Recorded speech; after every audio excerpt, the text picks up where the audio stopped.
Kevin Michel. Je suis favorable à l'IVG et au droit des femmes à disposer de leur corps en cette journée mondiale pour le droit à l'avortement. 40 ans après la loi Veil, la ministre de la Santé vient tout juste de lancer une campagne de communication. Elle a aussi donné un numéro de téléphone, un numéro vert, le 0800 08 11 11, pour donc donner la possibilité à ces femmes qui sont concernées par l'avortement d'accéder plus facilement à l'information. Moi je considère que aider ces femmes dans cette épreuve, oui, parce que ça reste une épreuve. Et ce matin, pour en discuter avec moi, mes deux invités, Franck Marguin, vice-président du Parti chrétien-démocrate, conseiller régional Les Républicains d'Île-de-France, et Caroline Roux, déléguée générale adjointe de l'Alliance Vita, coordinatrice de SOS Bébé, qui est le service d'écoute de l'Alliance. Bonjour à tous les deux. Bonjour. Alors, Caroline Roux, je commence par vous. Je le disais, en ce lundi 28 septembre, c'est la journée mondiale pour le droit à l'avortement. À cette occasion, Marisol Touraine, ministre des Affaires sociales, de la Santé et du droit des femmes, vient de lancer une campagne de communication pour un meilleur accès à l'IVG. J'imagine que l'idée ne vous réjouit pas forcément, Caroline Roux. Ce que j'aimerais dire, c'est que prévoir une journée derrière la notion de revendication d'un droit à l'avortement rend plus difficile aujourd'hui de regarder objectivement la réalité de l'avortement en face. Vous avez dit que c'était une épreuve et au fond, moi ce que je vois dans la réalité de l'écoute, c'est que souvent les femmes vont avorter par devoir. Moi j'accompagne des femmes sur cette question depuis 15 ans. On a accompagné 10 000 femmes ces dernières années et c'est jamais un acte banal. Aucune femme n'avorte de gaieté de cœur et donc c'est important de pouvoir aussi ouvrir d'autres solutions que l'avortement à ces femmes, et parce que les femmes le savent bien. Pourquoi ce sujet reste un sujet difficile? C'est que c'est la vie d'un être humain qui est en jeu. Bien sûr. Tous ces questionnements douloureux, sinon on n'aurait pas tous ces débats. Mais l'idée de Marisol Touraine, c'est quand même de proposer un meilleur accès à cette interruption volontaire de grossesse, en mettant notamment en place ce numéro vert. Je vous le redonne, c'est le 0800 08 11 11. C'est quand même donc une priorité pour Marisol Touraine d'informer ces femmes sur l'avortement. Ça semble être un minimum quand même, oui. Caroline Roux. Alors je rejoins justement, c'est une question pour nous qui est très importante, et depuis 10 ans l'information s'est considérablement dégradée. Jusqu'en 2001, avant que la loi ne change, on présentait aux femmes qui venaient en consultation d'IVG tout un panel. On entendait leurs demandes ou leur questionnement, et en même temps on leur montrait aussi toutes les aides qui existent pour poursuivre la grossesse. Or ça ne se fait plus. Donc les femmes souvent vont nous dire on va vers une consultation d'avortement et on ne demande rien. Or la femme a des questionnements qui sont souvent douloureux, parce que comment ça se passe, c'est que les questions face à une grossesse qui n'a pas été programmée, et on pourra en reparler, qui n'a pas été prévue, oui. Se bousculent dans la panique, souvent la solitude, et des femmes, jeunes et moins jeunes, nous disent qu'elles se sentent jugées, rejetées, quand elles révèlent être enceintes. Et il y a une forme d'information en sens unique, et je connais le site du gouvernement, et on va voir toutes les méthodes d'IVG, etc. Mais il n'y a pas d'information sur la poursuite de la grossesse. Donc l'information n'est pas vraiment éclairée, et ça c'est une vraie préoccupation. Alors Caroline Roux, déléguée générale adjointe de l'Alliance Vita, c'est vrai que par rapport à ces manquements concernant l'éducation sexuelle au collège ou au lycée, Najat Vallaud-Belkacem vient de dire qu'elle devait prendre le problème à bras-le-corps. Elle a lancé une étude, une enquête pour essayer justement de pallier à ce problème.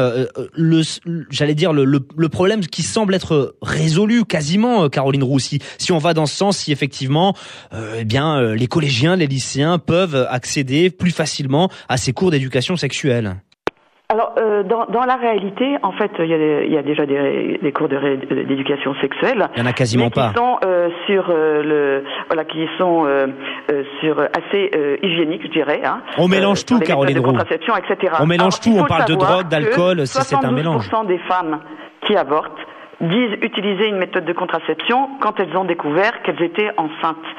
Et pourquoi? Parce qu'il y a des accidents de contraception qui sont multiples, hein, oui, les ça arrive. pilules, mauvaise utilisation du préservatif.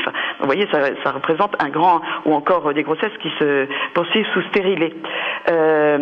Donc la question telle qu'elle se pose aujourd'hui par rapport à est-ce que on a droit à l'erreur pour les femmes, hein. Est-ce que on peut accueillir quand même un enfant qui ne serait pas programmé? Et c'est au fond une question récurrente qui vient dans notre service d'écoute avec des fortes tensions sur les couples, hein. Et ce que l'on voit c'est que c'est très souvent les hommes qui vont faire pression pour l'avortement, et on voit des femmes qui pour garder leur compagnon vont avorter à contre-cœur. Et une femme nous disait j'ai perdu sur les deux tableaux, j'ai à la fois perdu mon compagnon et perdu le bébé. Oui, enfin Caroline Roux, c'est pas toujours le cas, il y a des fois où le bébé n'est pas voulu. Elle doit aller beaucoup plus loin. Et aussi dans l'information, c'est que l'avortement n'est pas sans douleur, hein. L'avortement peut avoir des conséquences importantes pour les femmes. Il y a eu 2 sondages récents, un qui a été fait par l'IFOP qui disait que 83% des femmes pensent que l'IVG laisse des traces psychologiques difficiles à vivre, et après Opinionway, hein, et pareil 82% disent ressentir une souffrance morale. Alors, on y reviendra, après l'avortement. On y reviendra. Donc la vraie question qui se pose aujourd'hui, c'est est-ce qu'on peut aider à ce que les femmes puissent éviter l'IVG? Est-ce qu'on se donne vraiment les moyens, ou alors on s'enferme dans une issue qui, pour moi, ce que je vois, ne respecte pas les femmes. D'un côté, donc il y a ces pressions nouvelles, aussi une injonction dans notre société à avoir des enfants, d'avoir anticipé. Donc quand justement, on va devoir marquer. Eh bien c'est les femmes sont quand même dans on peut dire qu'il y a des nouvelles stigmatisations. Il peut y avoir des stigmatisations. Alors on y reviendra, Caroline Roux, parce qu'on va devoir marquer une courte pause. 13, donc l'interruption volontaire de grossesse est entièrement remboursée par la sécurité sociale. Avant la fin de l'année, tous les actes associés le seront aussi. C'est ce qu'a voulu Marisol Touraine. Je pense donc à la première consultation, aux échographies, aux examens biologiques. C'est une bonne chose quand même de savoir que les obstacles financiers qui freinent parfois certaines femmes vont être levés, Caroline Roux. Alors, la question financière, l'avortement a été remboursé depuis longtemps, hein, n'est pas il y a d'autres mesures aussi pour encore plus banaliser, je dirais, l'avortement, on a enlevé la notion de détresse pour avoir recours à l'IVG, ou encore on est en train de supprimer le délai de réflexion. Et tout cela nous préoccupe énormément parce que la société progressivement se déresponsabilise et laisse les femmes seules. Je le répète, et c'est vraiment très fréquent, il y a une pression de l'homme quand il y a une grossesse imprévue. Et vous avez vu, hein, je vous ai parlé de ces chiffres, hein, près des 3/4 des femmes qui avortent disent suivre une méthode de contraception quand elles étaient enceintes. C'est-à-dire que les grossesses surprises, on pourrait dire, imprévues, sont nombreuses. Pour autant, une femme me disait récemment, en découvrant mon test de grossesse positif, j'étais à la fois terrifiée et heureuse. Heureuse de se sentir enceinte et terrifiée devant les obstacles qui allaient se poser. Et c'est vraiment un balancement. Aujourd'hui, on dirait que les femmes n'ont plus droit, on ne leur laisse plus le temps d'avoir de l'ambivalence. Vous savez, une grossesse, c'est toujours un événement qui est très bousculant, hein, psychologiquement, physiquement pour les femmes.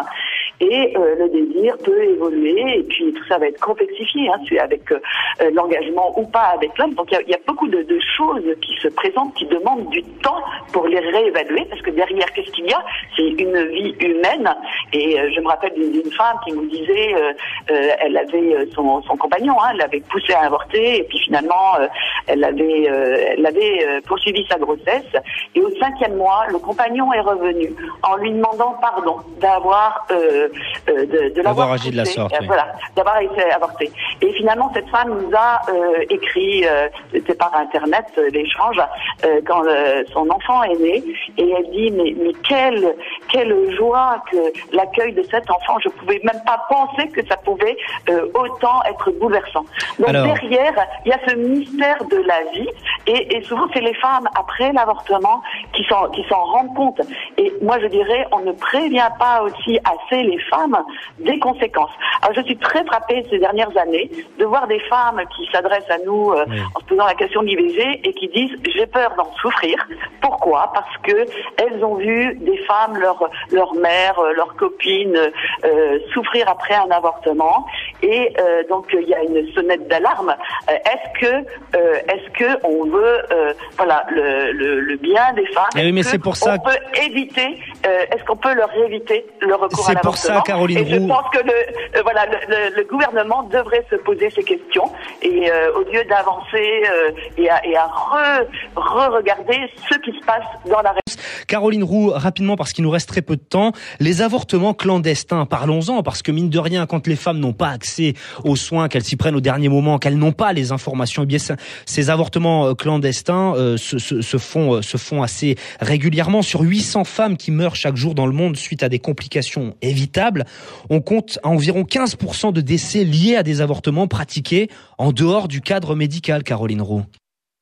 Alors toute mort d'une femme à la suite d'un avortement, ou quel que soit même d'accouchement qui serait mal passé, est un véritable drame, bien sûr. Mais je voudrais revenir sur tout ce qui a été dit au fond en revendiquant, derrière la revendication d'un droit, on oublie de regarder la réalité, et la réalité d'ailleurs de ces avortements qui peuvent être parfois clandestins, notamment dans des pays plus pauvres, où la réponse est vraiment de pouvoir aider ces femmes à pouvoir accueillir ces enfants. Et c'est souvent la pauvreté qui les empêche. Ça, c'est une grande injustice, et sur lesquelles les pays plus riches qui viennent en aide peuvent aider. Et puis c'est oublier aussi que notre société occidentale s'est vraiment endurci sur ces sujets. Il y a une pression économique, il y a la pression de l'employeur. Donc combien de fois on voit des femmes qui, ayant des enfants rapprochés, renoncent à ces enfants parce que elles ont peur pour pas pour la réussite de leur carrière, mais pour tout simplement garder leur job. Oui, bien sûr. Alors, Caroline Roux, je vous donne ce chiffre. Je vous donne ce chiffre. On parlait tout à l'heure de l'Irlande. Depuis 1971, il y a 177 000 femmes en Irlande qui ont quitté le pays pour l'Angleterre ou le Pays de Galles pour avorter, parce que, bien, on le sait, c'est un pays très très catholique où l'avortement est interdit. Caroline Roux, 177 000 femmes irlandaises qui ont dû quitter le pays quand même. Alors, comme ce sont des avortements dits qui normalement clandestins, donc je vous laisse la responsabilité du chiffre. Mais ceci dit, c'est une vraie question que vous posez. Et moi, je pense que dans ces pays, et dans notre pays aussi d'ailleurs, c'est la question de la stigmatisation des femmes enceintes. Alors il y a quelques années, et peut-être dans ce type de pays, c'est parce que ces femmes n'étaient pas mariées. Aujourd'hui, c'est parce que on ne l'a pas programmée. Et donc ça repose cette question. Qu'est-ce qu'on fait, les pouvoirs publics, pour ne pas stigmatiser des femmes enceintes? Et là, on n'en parle pas. J'aimerais qu'on en parle dans cette journée qui est consacrée aux questions autour de l'avortement.